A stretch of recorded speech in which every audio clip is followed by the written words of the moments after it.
Bismillahirrahmanirrahim. Assalamualaikum warahmatullahi wabarakatuh. Halo semuanya, perkenalkan saya Fatia Najwa Milati, mahasiswa dari IKIP Siliwangi, Fakultas Ilmu Pendidikan Program Studi Pendidikan Guru Sekolah Dasar atau PGSD, tepatnya kelas A4 angkatan 2023. Dengan adanya video kali ini, untuk memenuhi tugas mata kuliah telaah kurikulum dan Kapitas Lekta Sekolah Dasar, dengan topik yang saya ambil adalah pendidikan kesehatan dan kesehatan mental. Pendidikan kesehatan. Sekolah merupakan salah satu lembaga yang berperan sebagai pembentukan perilaku siswa. Pendidikan yang diperoleh sekolah diharapkan dapat mengubah perilaku siswa yang asalnya tidak sehat jadi sehat dan bertanggung jawab bagi dirinya sendiri. Dimulai dari hal kecil, seperti asalnya tidak mencuci tangan sebelum dan sesudah makan menjadi mencuci tangan, yang asalnya membersihkan dan memotong kuku itu menunggu panjang dan kotor menjadi tidak menunggu panjang dan kotor, yang asalnya menggosok gigi itu tidak teratur menjadi teratur. Maka dari itu, pentingnya pendidikan kesehatan. Apa itu pendidikan kesehatan? Menurut Wood 1926, pendidikan kesehatan merupakan pengetahuan seseorang yang bermanfaat untuk perubahan kebiasaan sehari-hari, perubahan sikap, dan penambahan pengetahuan bagi kelompok dan masyarakat luas. Joint Commission on Health Education USA 1973 mengungkapkan pendidikan kesehatan merupakan proses yang bertujuan menambah kemampuan individu dalam menentukan keputusan yang berhubungan dengan kesehatan. Maka bisa disimpulkan bahwa pendidikan kesehatan adalah upaya memberikan materi atau teori kepada individu, kelompok, dan masyarakat untuk mempengaruhi agar menjalankan kehidupan dengan nilai kesehatan. Adapun tujuan pendidikan kesehatan menurut Undang-Undang Kesehatan Nomor 23 Tahun 1992 bahwa tujuan dari pendidikan kesehatan yaitu meningkatkan kemampuan masyarakat untuk memelihara dan meningkatkan derajat kesehatan, baik fisik, mental, dan sosialnya, sehingga produktif secara ekonomi maupun sosial. Pendidikan kesehatan di semua program kesehatan, baik pemberantasan penyakit menular, sanitasi lingkungan, gizi masyarakat, pelayanan kesehatan, maupun program kesehatan lainnya. Setelah itu, ada ruang lingkup pendidikan kesehatan, diantaranya adalah ruang lingkup pendidikan kesehatan.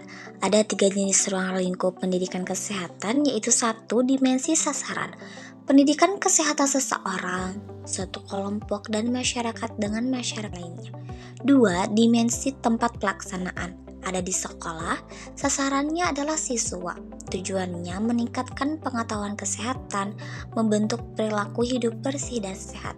Di rumah sakit, sasarannya adalah pasien, keluarga, dan masyarakat, tujuannya agar pasien lebih mandiri dan paham cara merawat diri. Ada juga di tempat kerja, sasarannya adalah para pekerja, tujuannya mendorong penerapan perilaku hidup bersih dan sehat. Ketiga, dimensi tingkat pelayanan kesehatan. Ada peningkatan kesehatan, mengajak masyarakat hidup sehat melalui menjaga kebersihan.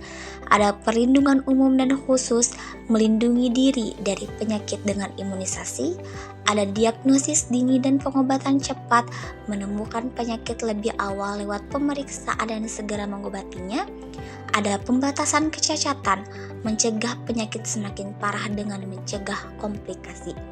Ada rehabilitasi, membantu pasien pulih setelah sakit melalui terapi dan latihan lanjutan. Adapun materi pada mata pelajaran pendidikan olahraga dan kesehatan itu bukan menjadi salah satu sarana agar hidup sehat.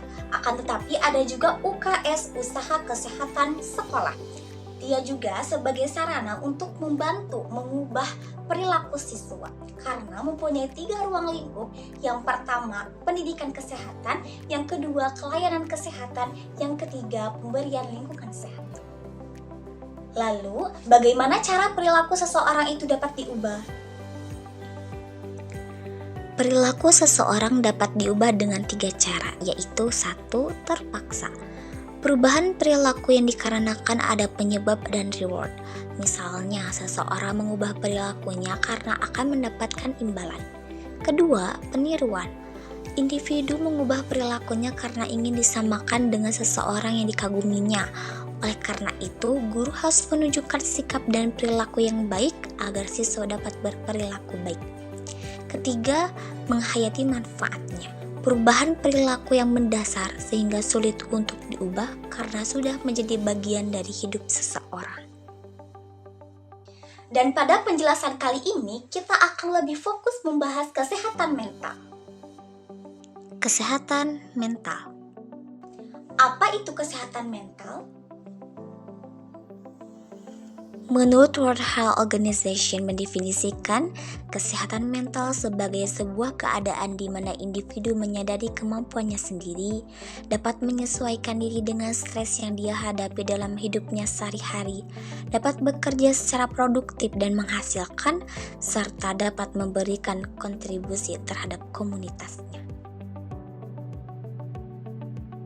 Adapun ciri-ciri orang yang memiliki kesehatan mental: 1. Memiliki sikap batin yang positif terhadap dirinya sendiri. 2. Aktualisasi diri. 3. Mampu mengadakan integrasi dengan fungsi-fungsi psikis yang ada. 4. Mampu berotonomi terhadap diri sendiri. 5. Memiliki persepsi yang objektif terhadap realitas yang ada. 6. Mampu menyelaraskan kondisi lingkungan dengan diri sendiri. 7. Mengamalkan nilai-nilai agama dalam kehidupan sehari-hari. Nah, selain itu, ada juga ruang lingkup kesehatan mental. Di antaranya adalah ada 4 jenis ruang lingkup kesehatan mental, yaitu 1. Mental hygiene dalam keluarga. Orang tua perlu memahami prinsip kesehatan mental untuk menciptakan keluarga yang harmonis dan mencegah masalah mental pada anggota keluarga. Kedua, mental hygiene di sekolah. Kesehatan mental siswa dipengaruhi lingkungan sosial dan emosional sekolah.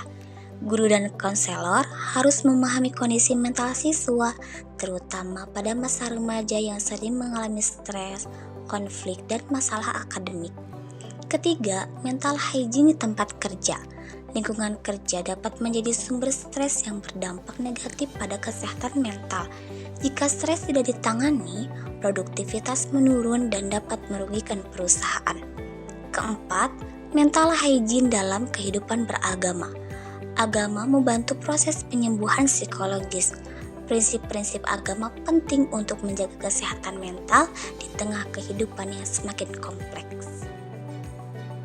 Adapun kebalikan dari kesehatan mental adalah gangguan kesehatan mental, yaitu seseorang yang tidak merasa tenang, aman, dan tentram dalam hatinya. Contohnya seperti seseorang yang merasa gagal beradaptasi secara positif dengan lingkungannya. Stres akademik dan tekanan sosial pun itu menjadi sebab gangguan kesehatan mental. Kita, guru sebagai konselor, berperan penting dalam mendampingi emosional siswa dan harus memiliki karakteristik empati, sabar, pemberi dukungan, dan menjadi fasilitator solusi. Nah, mungkin sekian pembahasan kita kali ini mengenai pendidikan kesehatan dan kesehatan mental. Maka dari itu, mari mulai peduli, jaga kesehatan tubuh, dan jangan lupa rawat kesehatan mental kita. Saya Fatia Najwa Milati, pamit undur diri. Mohon maaf bila ada kesalahan. Wassalamualaikum warahmatullahi wabarakatuh.